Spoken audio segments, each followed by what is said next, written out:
Bismillahirrahmanirrahim. Assalamualaikum warahmatullahi wabarakatuh.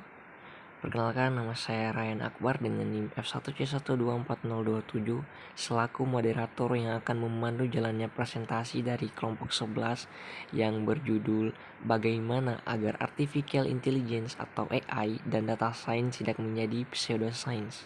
Baik, presentasi ini akan disampaikan oleh rekan saya bernama Ayu Alfitasari dengan NIM F1C124037 dan Nesya dengan NIM F1C124022. Baik, langsung saja kami memulainya. Nah, teman-teman, sebelum memasuki inti materi, saya akan memberitahu bahwa apa sih itu AI, data science, dan pseudoscience. Jadi, Artificial Intelligence AI atau kecerdasan buatan adalah bidang ilmu komputer yang berfokus pada penciptaan mesin yang dapat meniru kecerdasan manusia. Nah, data science atau ilmu data adalah disiplin ilmu interdisipliner yang menggabungkan berbagai bidang seperti statistika, matematika, ilmu komputer, dan pengetahuan domain spesifik. Misalnya seperti bisnis, kesehatan, dan keuangan. Nah, kemudian pseudoscience atau ilmu semu adalah klaim, kepercayaan, atau praktik yang disajikan atau diklaim sebagai ilmiah, tetapi tidak mengikuti metodologi ilmiah yang ketat atau tidak didukung oleh bukti empiris yang valid. Nah, sekarang teman-teman sudah tahu kan bahwa apa sih itu AI, data science, dan pseudoscience? Jadi, sekarang langsung ke inti materi yang akan disampaikan oleh Ayu Alfitasari dan kemudian Nesya. Baik, terima kasih, saya persilakan. Dalam pendahuluan di sini mencakup 3 aspek, yaitu latar belakang, rumusan masalah, dan tujuan. Baik, saya akan membahas latar belakang. Artificial Intelligence, AI dan Data Science telah menjadi simbol kemajuan teknologi modern. Keduanya memberikan kontribusi besar dalam pemrosesan data, pengambilan keputusan otomatis, hingga pengembangan teknologi pintar yang kompleks. Namun muncul pula kekhawatiran bahwa AI dan Data Science jika tidak dikembangkan dengan pendekatan ilmiah yang ketat, justru dapat tergelincir ke arah pseudoscience, suatu bentuk kepercayaan atau klaim ilmiah yang tidak dapat diuji secara sahih. Ketika masyarakat terlalu percaya pada hasil AI tanpa memahami bagaimana model tersebut bekerja, atau ketika data yang digunakan bersifat bias, maka AI tidak lagi menjadi produk ilmiah, tetapi lebih menyerupai dogma teknologi, ditambah dengan penggunaan hubungan statis yang salah, serta penggunaan indikator proksi yang tidak valid. Maka muncul risiko bahwa AI hanya akan memprediksi bias dan ketidakadilan yang sudah ada. Oleh karena itu, makalah ini akan membahas bagaimana AI dan data science dapat tetap ilmiah serta bagaimana menghindari penyimpangan metodologis dan etis yang berpotensi menjadikannya pseudoscience. Baik, yang kedua, rumusan masalah. Yang pertama, bagaimana kecenderungan artificial intelligence menjadi pseudoscience. Yang kedua, bagaimana kesalahan-kesalahan fatal penggunaan AI, ML, dan data science. Yang ketiga, bagaimana kesalahan dalam penggunaan statis. Yang keempat, bagaimana permasalahan dengan proksi. Yang kelima, bagaimana tantangan filsafat sains terhadap pseudoscience.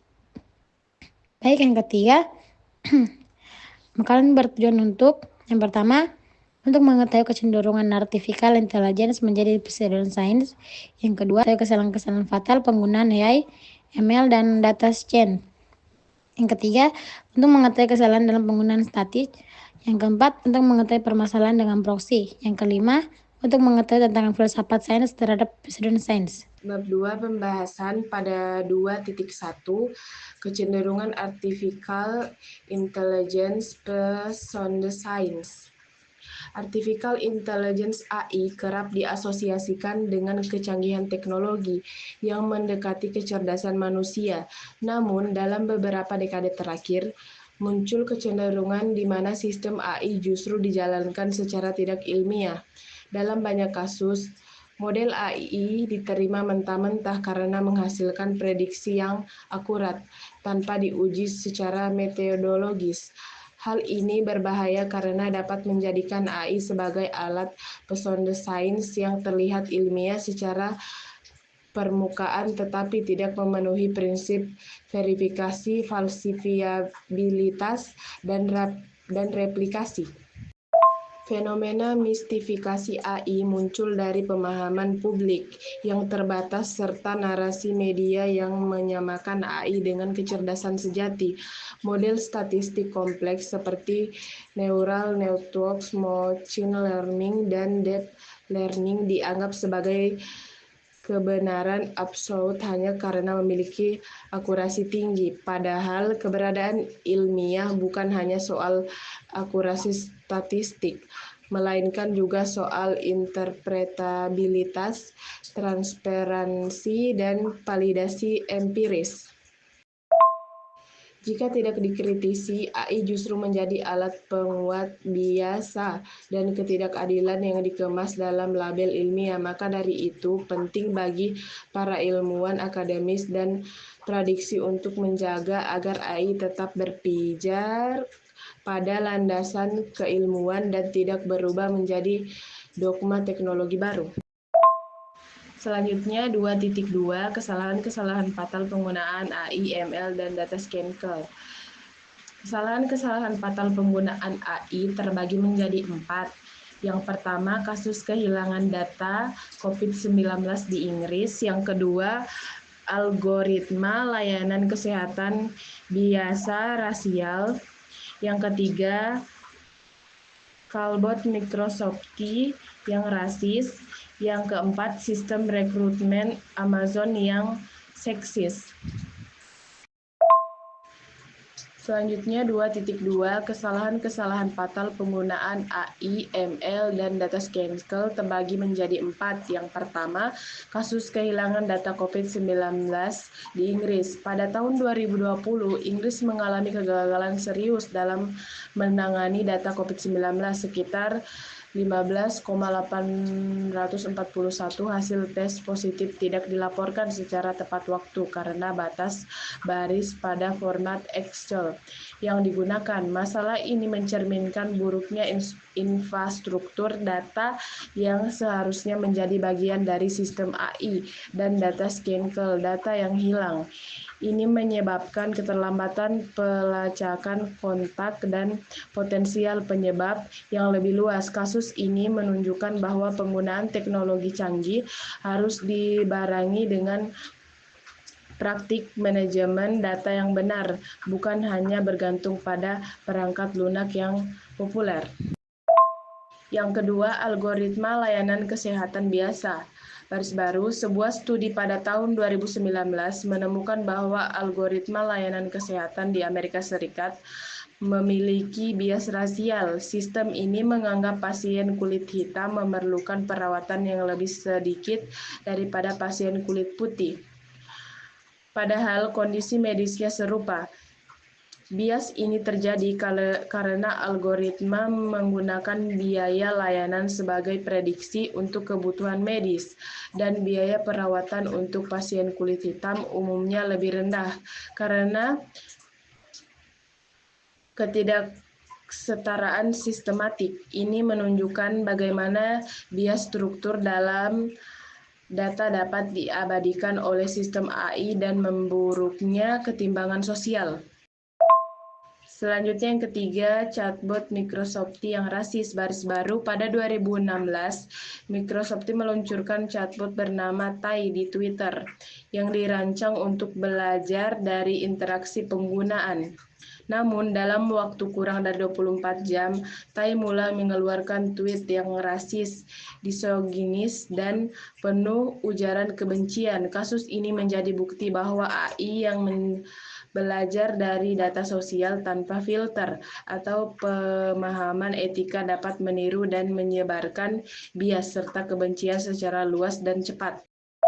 Amazon yang seksis. Baris baru, Amazon pernah mengembangkan alat rekrutmen berbasis AI yang ternyata bias terhadap perempuan. Model ini dilatih menggunakan data lamaran selama 10 tahun yang didominasi oleh pria, sehingga sistem belajar bahwa pelamaran pria lebih cocok untuk posisi teknologi. Akibatnya, AI secara otomatis menolak lamaran dari kandidat perempuan. Ini menunjukkan bagaimana data historis yang bias dapat menciptakan diskriminasi algoritma yang sistemik. Baik, saya akan melanjutkan materi teman saya 2.3, yaitu kesalahan dalam penggunaan statis. Banyak sistem AI dan data science dibangun atas dasar korelasi, bukan kausalitas. Ketika sistem mengambil keputusan hanya karena dua variabel tampak saling terkait secara statis tanpa menguji hubungan sebab akibat. maka keputusan yang dihasilkan menjadi tidak valid secara ilmiah. Contohnya adalah hubungan antara konsumsi es krim dan angka kejahatan. Keduanya meningkat pada musim panas, tetapi bukan berarti es krim menyebabkan kejahatan. Dalam konteks AI, model prediktif yang hanya mengandalkan korelasi bisa menghasilkan kesimpulan yang menyesatkan. Misalnya, sistem keuangan yang menolak pinjaman berdasarkan alamat tinggal atau nama tertentu tanpa mempertimbangkan faktor ekonomi real, atau sistem pendidikan yang menilai kemampuan siswa hanya dari skor ujian standar tanpa memperhatikan konteks sosial dan budaya. Selanjutnya, 2.4 permasalahan dengan proksi. Proksi adalah pengukuran tidak langsung terhadap variabel yang sulit diukur. Misalnya, jumlah kunjungan ke dokter. Dijadikan proksi untuk kesehatan. Namun, hal ini sangat menyesatkan orang dengan akses yang buruk ke fasilitas kesehatan. Mungkin jarang berkunjung ke dokter bukan karena sehat, melainkan karena hambatan ekonomi atau geografis. Jika sistem AI dilatih dengan menggunakan proksi seperti ini, maka hasilnya akan bias dan diskriminatif. Dalam kasus algoritma layanan kesehatan seperti yang dibahas sebelumnya, penggunaan biaya perawatan sebagai proksi untuk tingkat kesehatan menyebabkan bias rasial yang sistematik. Hal ini menunjukkan bahwa pemilihan indikator sangat krusial dalam pengembangan AI yang adil dan akurat. Selanjutnya, 2.5, yaitu tantangan filsafat sains terhadap pseudoscience. Tantangan ini berpusat pada upaya untuk membedakan antara ilmu pengetahuan sejati atau sains dan klaim-klaim yang mengatasnamakan sains, tetapi tidak memenuhi kriteria ilmiah pseudoscience. Untuk menjaga agar AI dan data science tetap ilmiah, penting untuk mengembalikan praktiknya pada prinsip-prinsip filsafat sains. Karl Popper menekankan pentingnya falsiabilitas suatu teori ilmiah dapat diuji dan dibantah. Banyak sistem AI saat ini bekerja secara tertutup dan tidak dapat diuji oleh pihak luar, sehingga tidak memenuhi kriteria ini. Untuk menjaga agar AI dan data science tetap ilmiah, penting untuk mengembalikan praktiknya pada prinsip-prinsip filsafat sains. Karl Popper menekankan pentingnya falsifikabilitas suatu teori ilmiah harus dapat diuji dan dibantah. Banyak sistem AI saat ini bekerja secara tertutup dan tidak dapat diuji oleh pihak luar, sehingga tidak memenuhi kriteria ini. Paul Feyerabend menekankan pentingnya pluralisme metodologis. Dalam AI, kita harus membuka ruang bagi berbagai pendekatan dan tidak hanya mengandalkan satu metode statis. Bruno Latour meningkatkan bahwa sains bukan sekedar proses teknis, tetapi juga soal dan politik. Maka pengembangan AI harus mempertimbangkan konteks sosial dan dampaknya etis. Filsafat sains mengajarkan bahwa ilmu pengetahuan harus terbuka terhadap kritik, dapat direproduksi dan bersifat inklusif. AI dan data science harus mengikuti prinsip ini agar tidak terjebak menjadi pseudoscience yang hanya menyamar sebagai inovasi ilmiah. Baik, mungkin hanya itu yang bisa saya sampaikan. Baik, terima kasih pemateri. Nah, dari presentasi tadi kita dapat menarik 5 kesimpulan, yaitu yang pertama, Artificial Intelligence atau AI dan data science memiliki potensi besar dalam memajukan teknologi. Namun, jika tidak dikembangkan dengan pendekatan ilmiah yang ketat, keduanya dapat tergelincir menjadi pseudoscience yang hanya terlihat ilmiah secara permukaan saja.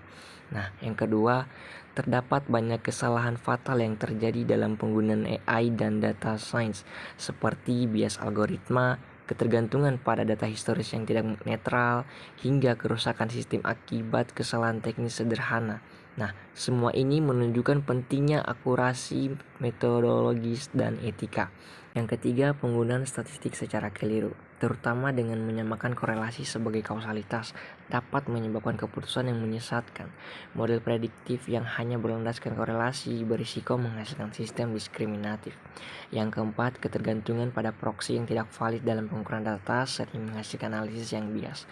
Contohnya, menjadikan biaya perawatan sebagai proksi untuk kesehatan telah menyebabkan bias rasial dan layanan kesehatan berbasis AI.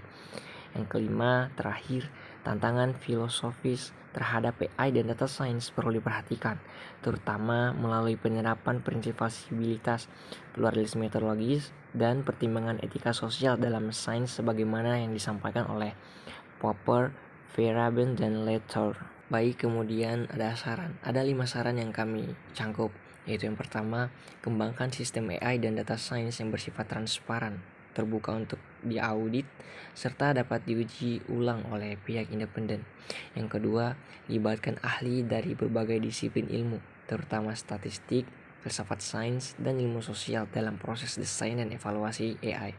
Nah, yang ketiga, tingkatkan literasi publik mengenai cara kerja, potensi, dan keterbatasan AI agar masyarakat tidak terjebak dalam kepercayaan buta terhadap teknologi.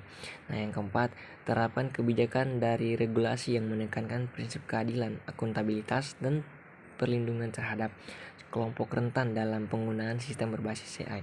Nah, yang kelima terakhir, hindari pandangan bahwa teknologi adalah solusi tunggal atas semua persoalan sosial dan pastikan bahwa setiap inovasi teknologi mempertimbangkan konteks sosial, etika, dan budaya.